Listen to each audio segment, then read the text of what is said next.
I wanted to talk about the importance of vlogging and why artists and a bunch of other creative types should do it. It's the absolute #1 thing that has helped me and a bunch of other artists make more money with their art and their creative businesses. So if you want to make more money and get more attention for your art or whatever creative side hustle that you do, this video is going to teach you a little bit how to get started. I'm going to share some of the tips I wish I knew when I first started vlogging.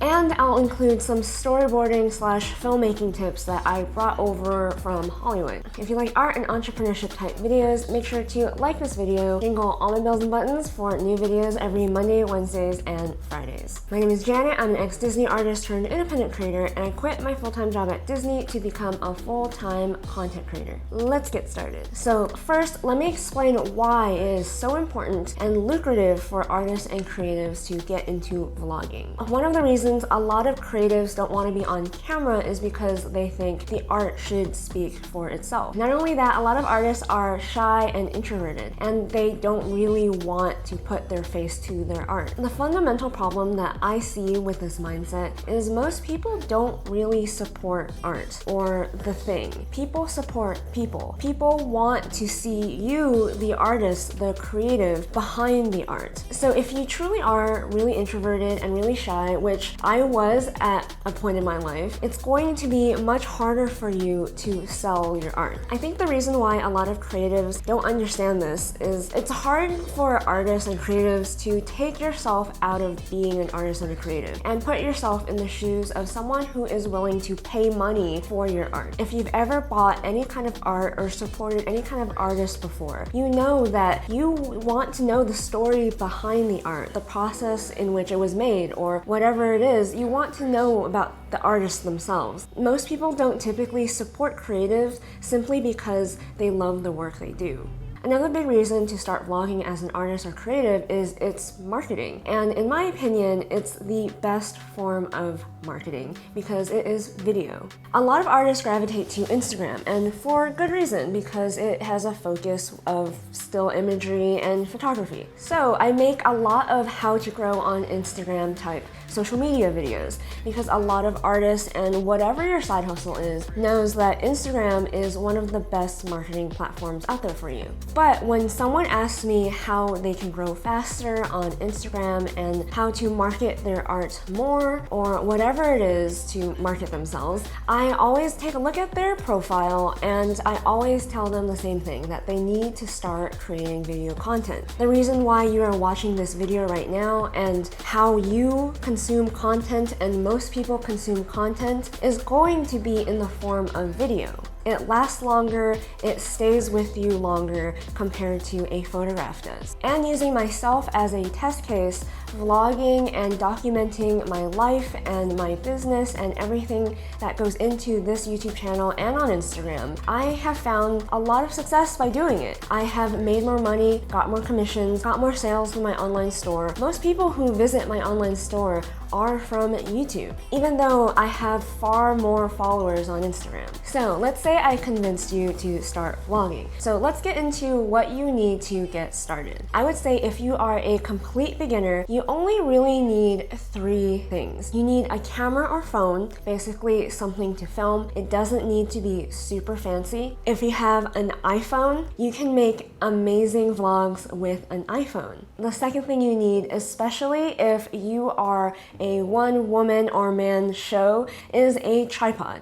And the third thing you absolutely need is some kind of thing to record good quality sound. I will have a link down below to my camera kit where you can see all of the camera equipment that I use as well as the Amazon links to everything. It includes a lot of the stuff I started with as well as the stuff I use now. So let me explain why you only truly need these 3 things. For the camera, it's self-explanatory, you need a camera, but I don't necessarily think think you need the most expensive, crazy rig ever. You do need something that is of halfway decent quality though. The thing about the new iPhone is that it has really good camera quality. And for some reason, I've noticed the image quality of an iPhone is really, really sharp and detailed. It's amazing how much you can do with just an iPhone. But I would advise against shooting on something like a webcam or anything too low quality, because it is going to affect the performance of your social media posts or YouTube videos. I think most people would agree we are all accustomed to a certain kind of quality of image at this point. And there's no real excuse at this point, when everyone has a smartphone, to have bad quality image. As for tripods, you also don't need to be getting a $300 tripod right off the bat. If you are recording yourself, you don't really have help from friends, family, a camera guy, whatever, it's really important to get a tripod, especially for artists, because we are doing a lot of things with our hands, no matter what kind of artist you are. You typically will need a tripod in order to film yourself doing any kind of crafty thing. This is the one I would recommend for most beginners. I got it off of Amazon and it is absolutely great. When you are filming yourself like so, it reduces camera shake compared to if you were holding the body of the camera like this. Your hand is pretty unsteady, so your audience, whoever is watching your videos, will thank me if you are using even a simple tripod just like this. The legs are also super bendy, but also stiff enough to hold the camera up, because you don't want to bend it and then your camera to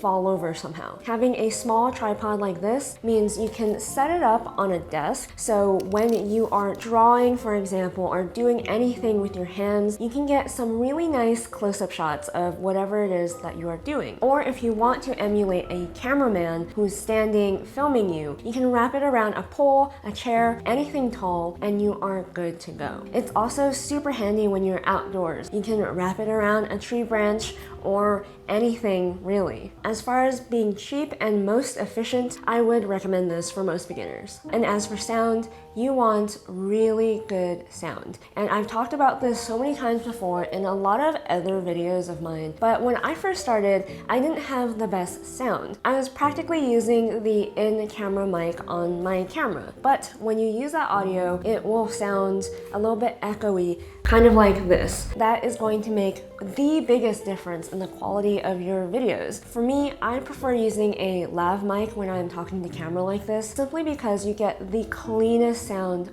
possible. Other people like using a Rode mic and that is good enough for them, and other people go the extra mile and use boom mics and crazy other stuff. But whatever it is that you want to use, just make sure you get an external mic. Trust me, it'll save your life. Once you've got those three things, it's time to document the process. Let's say you are creating a new painting. You want to list out every single little step you take to create this painting and film it. You might think that what I mean is setting up a camera and film yourself paint, which is what I thought at the beginning. But no, I mean film every single tiny step that gets you to sit down at your seat and paint and finish the painting. That could mean waking up, getting your day started, brewing yourself a cup of tea, preparing your workspace, picking your brushes, whichever brush that you prefer, preparing the canvas, squeezing out the paint, mixing the paint, sketching and thumbnailing, and that's all before you even begin the process of painting. And of course, when you're painting, you film the process of painting, but also remember to get different variety of shots, which I will get into later. By documenting the entire process of what it takes for you to create whatever art it is that you create, it tells the story of this piece. So you can eventually monetize this video. You can put it up on a Patreon for other people to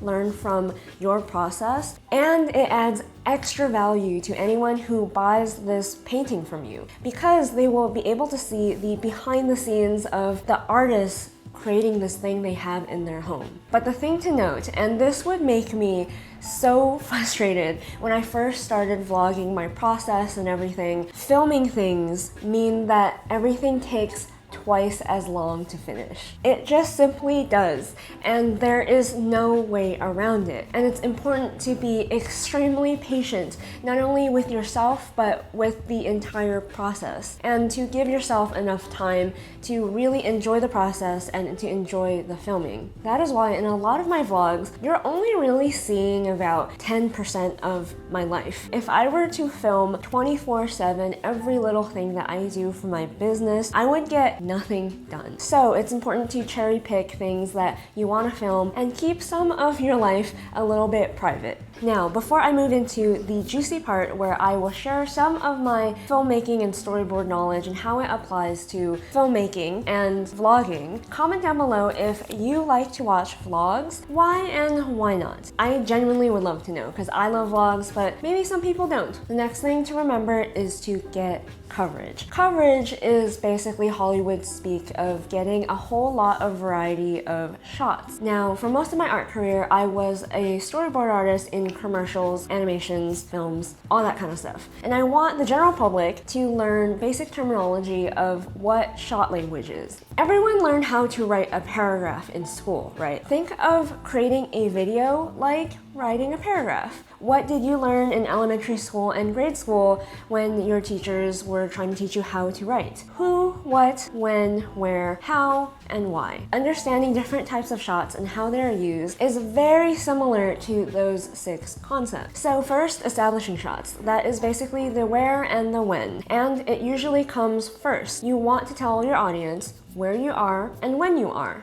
These type of shots are used primarily to showcase the space that you are in. Because if you don't really show your audience where you are, it can become a little bit confusing for them. The next shot is basically the wide shot, which is basically like this, or sometimes a little bit wider. And this showcases the what and the who, normally. Shots composed like this is typically telling your audience who, usually you, or in this case, me. It also shows the audience what am I looking at? What do you want to call attention to? Then there are the close-ups and extreme close-ups. These are really important, but you should really use them sparingly. These shots also describe the what, but also the how. So for example, if you are drawing, you might want to cut in on a extreme close-up or close-up of your hand drawing on the piece of paper because you really want your audience to see exactly how or what you are drawing. But you really need to use these types of shots sparingly because it can really confuse your audience if you are using too many of them. And these shots are really beautiful to look at, which is why a lot of people like to overuse them. But if you have a bunch of extremely beautiful shots all the time,